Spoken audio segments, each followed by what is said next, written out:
ashobora kwitaba Imana amatora yeze, ibintu byose agashobora kubitunganya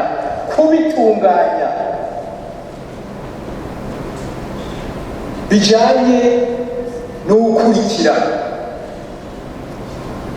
bwabaye bwa mbere muri kino gihugu kuri Yeremiya ati mpamagara ndakwitaba ndakwereke byikize utaruzi wakicucu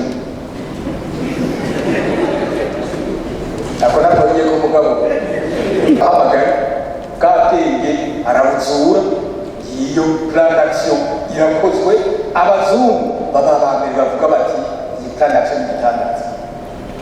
Icyo ni ikintu kimwe mvuze mu byo nyir'icyubahiro Petero Mwirenge yatubwiye. Jesi ndanavuga yuko ari nyakwigendereka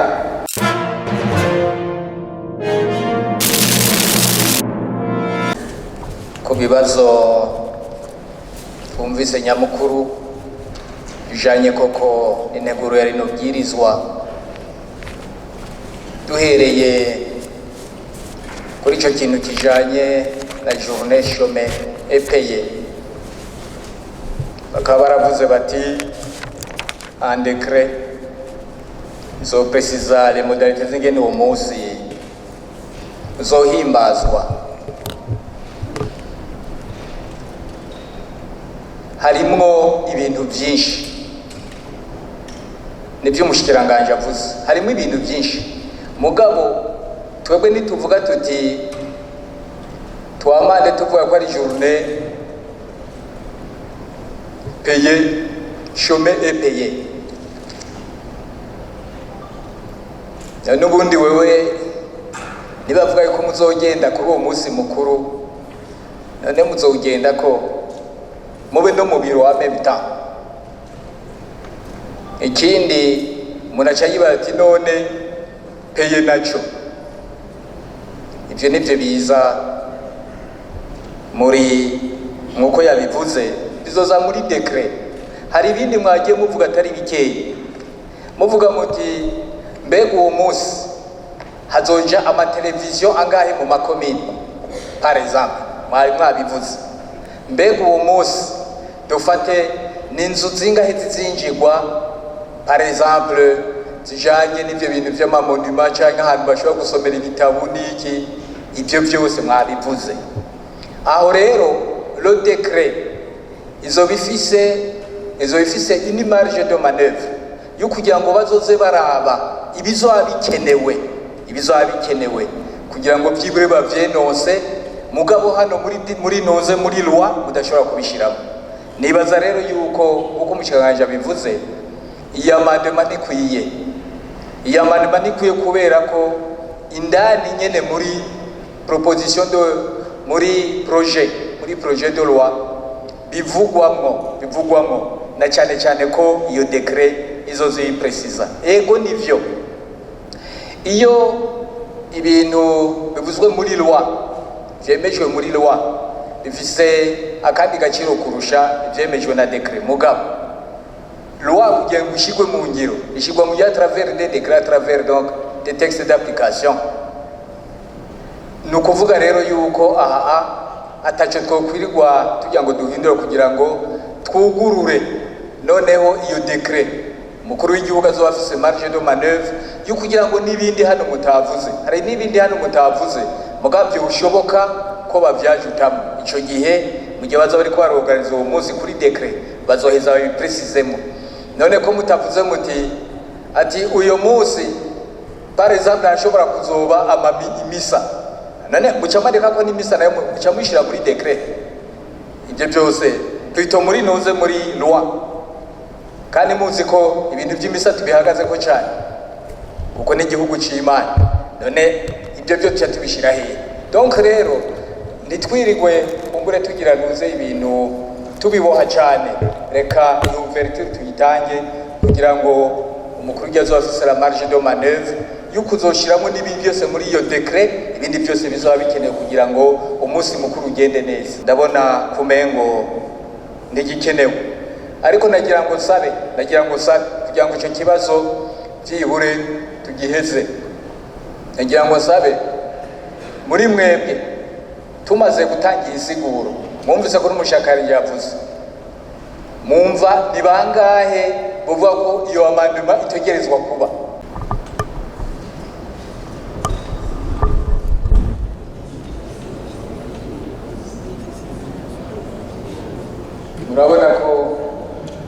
murabona iyo amanduma ntikenewe. Havuzwe ikintu kijanye na fondation. Ikintu kijanye na fondation inyisho yabaye gushikirana mwayumvise, ariko kugira ngo ni nkukongera les fondations hano twatoye ibwirizwa riraba les fondations. Iyo rimwe na rimwe hari igihe twibasira ko hariho amategeko twatoye, ugasanga ati tuvuge yuko n'iki cya fondation tugishyiramo, mugabo ugishizemo haca haza ikindi kintu utegereza kuzokwamanda muri fondation. Icabiba ibindi bintu bigiye gukwegana, kandi ugasanga twebwe yitwe tuguyikwegeye. Ibwirizwa twaritoye, reka ibwirizwa ryubahirizwe, rishigwe mu uko riko rirashigwa mu ngiro ryubahirizwe. Nihaba hari ikindi kizokenerwa kugira ngo iki kintu kijemo, ubwo ntihazoba iki kibazo ciri intego y'ino bwirizwa y'uno munsi, ahubwo kizoba ikibazo cy'uko twamanda na fondation, twamanda ibwirizwa riraba na fondation. Ubwo rero nibaza yuko naho n'ibintu byumvikana ntitubicurike gatoyi, kuko tujya dutuma haba n'andi ma implication atari matoyi atari makeyi yoshobora kuzana iteka ibyotegerezwa guhinduka. Iki rero cya fondation, icyiyumviro si ngombwa, icyiyumviro cyumvikanye, mugabo abavuze fondation nuko ari iryo jambo bumvise biza kuba fondation. Mugabo hari ibintu atari amafondation igihugu gishoboye kwa adopta atari amafondation. Hari abavuze bati dushyira amasetso dusoberamo ibitabo ibintu by'ibyo bito. Nibyo byose mwavuze nibyo, ni ibyifuzo byiza, ariko igihugu kirafise une marge de manœuvre ku buryo bashobora kwimagina ikintu byose byoja mugabo atari fondation, kuko fondation isanzwe hari ibwirizwa rireba amafondation. Aha rero kuva yuko natwe tutoza ngo tuza kwigunga deja kubyo twamaze gutegura, kandi aha ndazi ko abantu bariko bariyumvira cyangwa bamaze kwiyumvira aha nkangora. Hanyuma hariho ikindi bagiye bavuga byagiye bishanja ko kugira ngo bunganire, bagiye bishanja ko icyo bavuga ati guide supreme.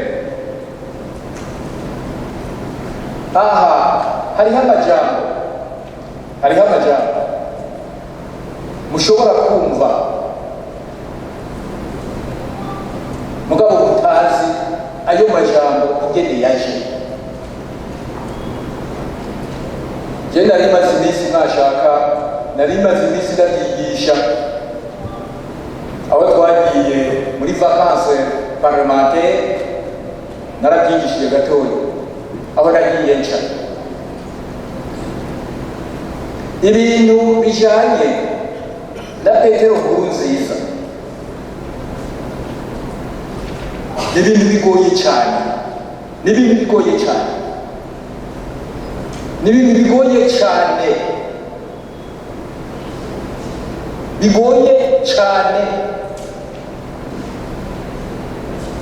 kuko uretse mwebwe kumbura ibyo muri ko muravuga ati amarealization n'aya mushobora kuvuga ati harakozwe ibi kumwanisha abantu kugira ngo n'ibiki, ariko hari ibindi bintu bigoye kugira ngo umuntu yumve.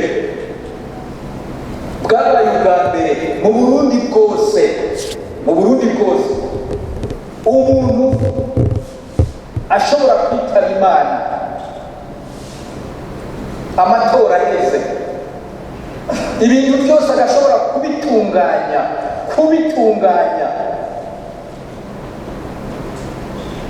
bijanye n'ukurikira bwabaye bwa mbere muri kino gihugu n'abandi n'abagize gute bose nabyo bigeze bashobora gukora. Ibyo ni ibintu natwe byadutangaje. Uno munsi ugiye kubona uti none we izo ngufu zazivanye uwo muco iryo tara ryamumurikiye uva mu ryavuye ntabishobora kubishura, nta n'umwe anashobora kubyishura. Muga twe turavuga tuti ni Imana yarakoze ibitangaza. Umuntu ntazi umunsi azopfira, ariko ibintu byose byerekeye igihugu agasiga bitunganije byose, gushyiraho leta kugira ngo utege ibiki n'ibiki. Ngira ngo mwumvise son excellence ubu bariko baravuga ati jewe nasanze byose yarabitegekanije. Mwavuze muti ngo yobasa n'abandi bande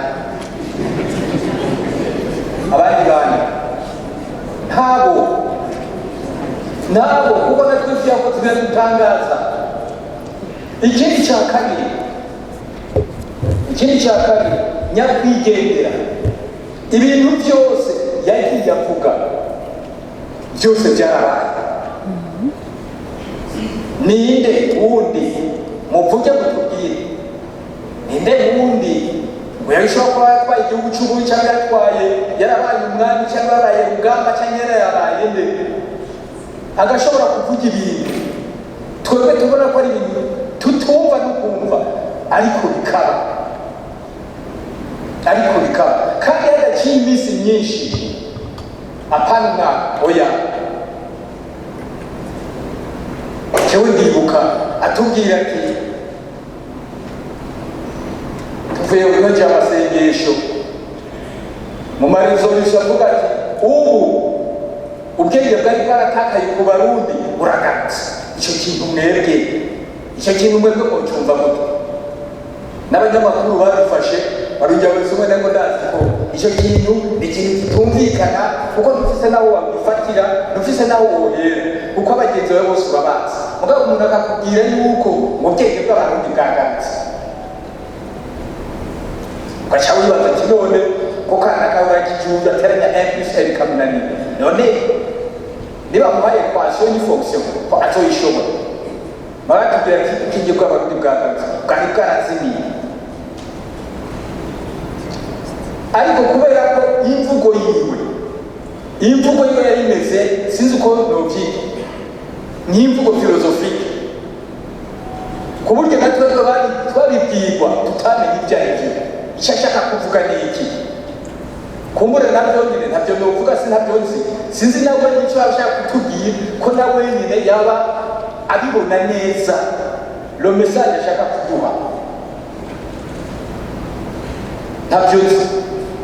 Ariko icyo twabonye ni uko nk'icyo kintu cy'ubwenge nuko hataheze kabiri twumva leta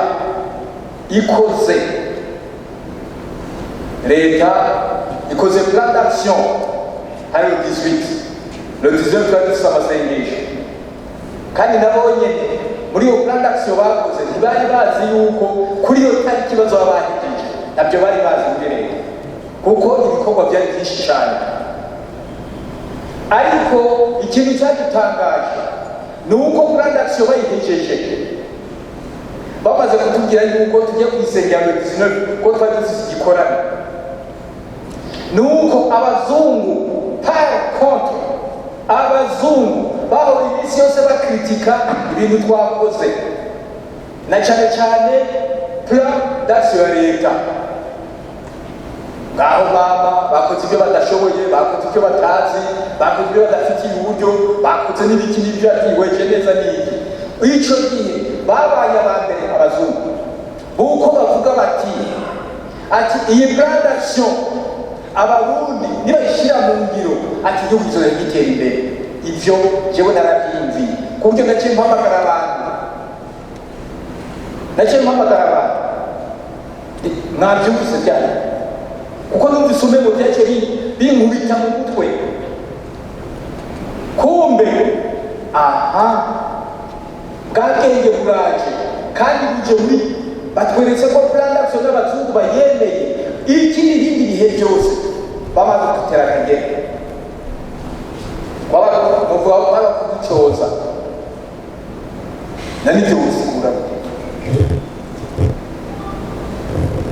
ubisigura ushaka gukoresha amafonction ameze gute ntabyo ushobora gusigura ariko cya cyiyumviro cy'uko ati kuko ibyo yabivuze abivuga twari duhamagara cyane yuko umuntu yavuze ati kuri Yeremiya ati mpamagara ndakwitaba ndakwereke byikinze wutaruzi wakicucu akora kongeye ko mugabo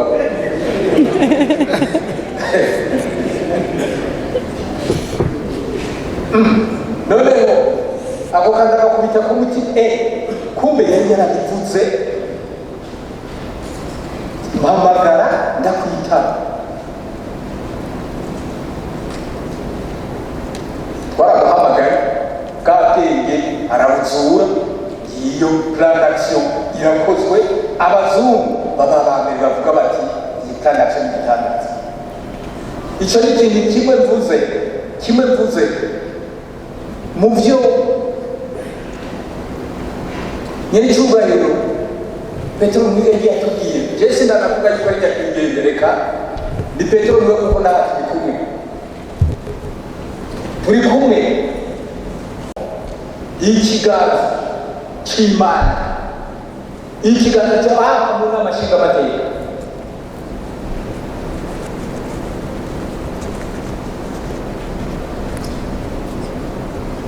uriya rimwe na rimwe ndashima arigihe nkora ngashima mugabo sindababwira ndacaya ni mu bimenye ko nibanga ryanje ngashima ngasenga gatoyi ngashima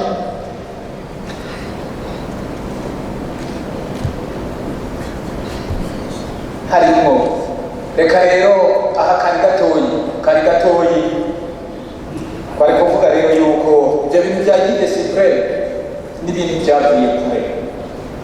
byavuye kure ako n'uturori dutoya ndabahaye nta muntu yigeze atubwira ndanababwiye kumbe ntabyo muzi kubera ko abatari muri CNDD ntabyo bazi nta muntu yigeze atubwira ngo propose mu mugambi tubise imboneza yama wowe wibaza ko ari iki mwabyimvira imboneza yama yibaza ko ari iki camwibaza imiliyoni zingahe z'abagumyabanga mugabo turarondera tukabona ko uyu muntu aturengeye tukabona ko ibyiyumvira duha biraturenze niho twavuga tuti uyu muntu tumwise imboneza naho turiyumvira mugabo naho bidakwiye titumike mu kigaye nibwo abati imboneza yama kandi aho tubimwita siho yarari ntabyo yari yadusaba ariko n'ibintu bigoye uvuga uti none ngo ibyo yabafashe n'iki ntumbaze ayishe mfise mugabo icyo novuga muri expression nuko twari twarabonye ko aturengeye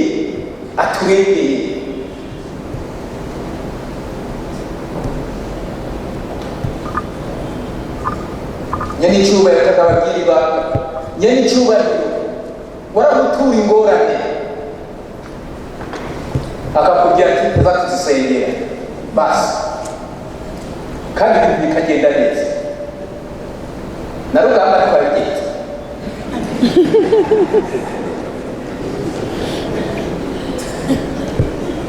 n'umuntu natwe aha ndiko ndabivuga kuko si ibintu twagomba twarabwiwe oya ni ibintu twabayemo